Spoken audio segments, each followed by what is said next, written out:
तो जब हम आत्मा की सफाई ज्ञान योग से रोज करते हैं तो हमारे अंदर क्या हमारा मन सदा के लिए क्या हो जाता है, शुद्ध हो जाता है। और हमारे अंदर मन भी शुद्ध होता है और तन भी क्या है, शुद्ध होता है। कहते हैं तभी कहते हैं कि यहाँ पर जाते हो ये करना पड़ता है, ये करना पड़ता है। यहाँ कईयों को तो स्नान करने के कहते हैं, यहाँ पर स्नान करके जाना पड़ता है। क्या मंदिर में स्नान करके नहीं जाते हैं क्या? तो यहाँ तो दोनों स्नान, आत्मा का भी स्नान होता है और शरीर का। मन जब आत्मा शुद्ध होती है तो फिर स्नान करने के बिगड़ रहेगी क्या? अपने आप ही होता है कि हमें क्या है, अपने शरीर को भी परमात्मा क्या कहते हैं, जब मंदिर में जाते हैं तब वो तो फिर भी ईंट पत्थर का मंदिर है, वो बनाना तो फिर भी सहज है। मन को मंदिर बनाना वो बहुत मुश्किल है।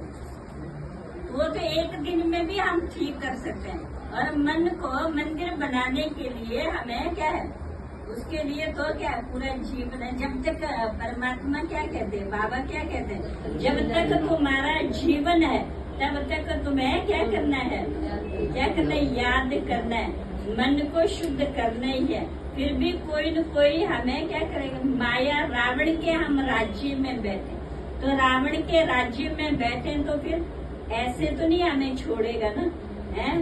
पहले वो हमें नहीं देखता था, तो जब से हम बाबा के, राम के, सच्चे बाबा के बन गए, तब से माया की नजर भी दूसरों के ऊपर, अज्ञानी लोगों के ऊपर नहीं पड़ेगी। उसकी नजर भी किसके ऊपर, चोर डाकू की जो नजर किसके ऊपर पड़ती है, जो मालदार होते हैं, बहुत शाहूकार होते हैं, उनके ऊपर नजर। वो 24 घंटा देखते रहते हैं, कब ये घर से निकले, कब ये मना खाली हो जाए इनका मकान, कहीं शादी में ये बिजी हो जाए, और आज हम क्या करेंगे, चांस लेकर के वो भी क्या करते हैं, बाहर कर। ऐसी माया भी वो भी देखती है कि अभी ये बाबा की याद में नहीं है, अभी ये अलबेले हो गए, अभी ये आलस में आ गए, अभी इन्होंने किसी दूसरों को याद किया, इस समय इनके ऊपर हमला करना। अब अकेले हैं, चोर डाकू भी क्या करते हैं, दुश्मन भी हमला कब करता है, जब अकेले हो। और माया दुश्मन भी हमारे ऊपर कब हमला करती है, जब अकेले हो। तो इसलिए हमें अकेला नहीं होना, बाबा हमारे साथ। और कौन साथ हमारे, और कौन साथ है हमारे, सारा ब्राह्मण परिवार भी हमारे साथ, और सारे विश्व की आत्मा भी हमारे साथ। हम अकेले होते हुए भी अकेले नहीं, सारा विश्व हमारे साथ है। कई लोग सोचते नहीं अकेले, पहले अनेक होते हुए भी हमें अकेला अनुभव होता है कि हम तो अकेले हैं। और अभी हमारे अंदर निकलेगा, मुख से निकलेगा हम अकेले। अब हम अकेले नहीं, सारा विश्व हमारा एक बहुत बड़ा परिवार है। जब हमारी बुद्धि में ये रहेगा तो हम कभी भी अकेलापन महसूस करें।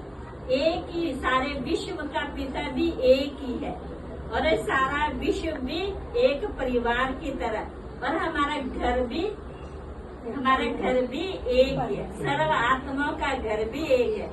आज भी बाबा ने कहा ना, विशेष सभी धर्मों वालों के लिए एक ही टोटका है। जैसे वो लोग टोटका करते हैं, ये करते हैं, नवरत्नों के मुट्ठी बनना क्या है, बनना ये पहनते हैं, बनका सारे धर्म वालों के लिए मेरा एक ही टोटका है। कौन सा, सिर्फ मन मना, मुझे एक को याद करेंगे तुम बच्चों का फायदा ही फायदा है। देखो बाबा को याद करने से कितना फायदा है। जन्म जन्मांतर के जो पाप थे सिर पर, वो जब खत्म हो जाते हैं तो क्या अनुभव करते हैं,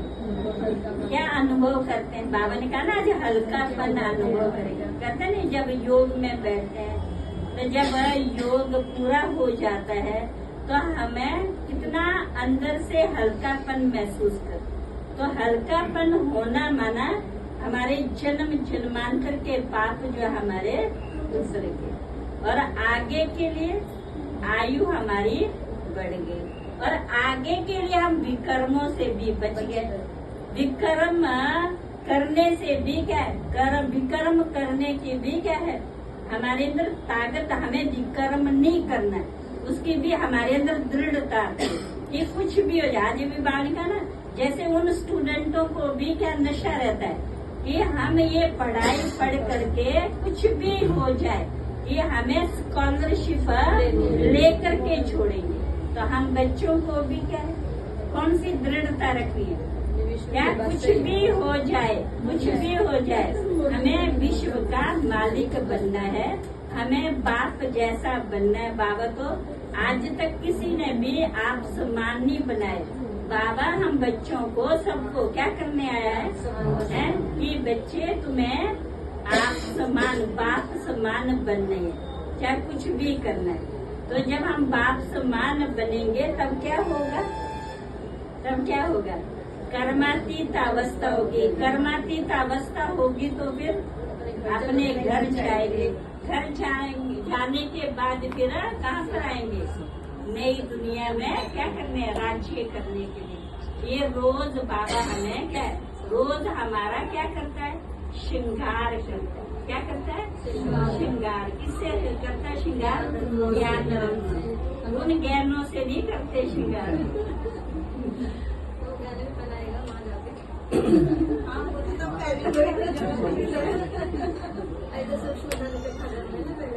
तो उसके निमित्त पता कौन बने, हमारे इनको मिलाने के निमित्त कौन बने, बता दो कैसे मिलाया।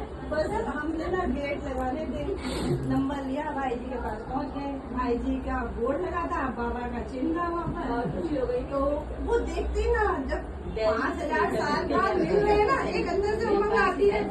भाई जी, मैंने पूछा, अरे आप मोबाइल को फॉलो करते हो? हाँ जी करते हैं। फिर वो जान पहचान बन गए।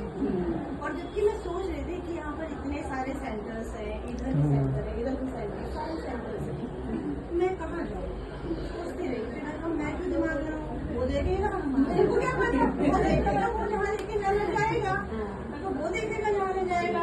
और संकल्प करते ही भाई जी से मिल गए, तो भाई जी लेके आए सेंटर में। अच्छा, तो भाई जी के साथ में, तो मैं कहा नहीं, बाबा लेके जाएगा। तो भाई जी मिले, भाई जी सेंटर लेके आए। तो ठीक है बाबा, अब कितने सेंटर है यहाँ पर, बाबा के बहुत है, गीता पाठशाला होगी बहुत, शाम को शाम को आते हैं। हाँ, शाम के समय में। भाई जी को सेवा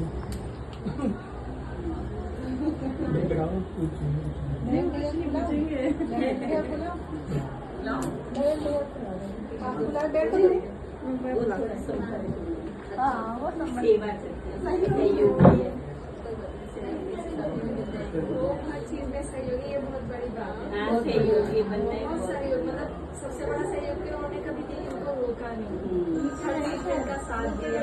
बाबा के किसी कार्य में ये नहीं कहा कि एक चीज क्यों कर रहे हैं, हर चीज में सहयोग। सबसे बड़ा सहयोग तो ये होना चाहिए।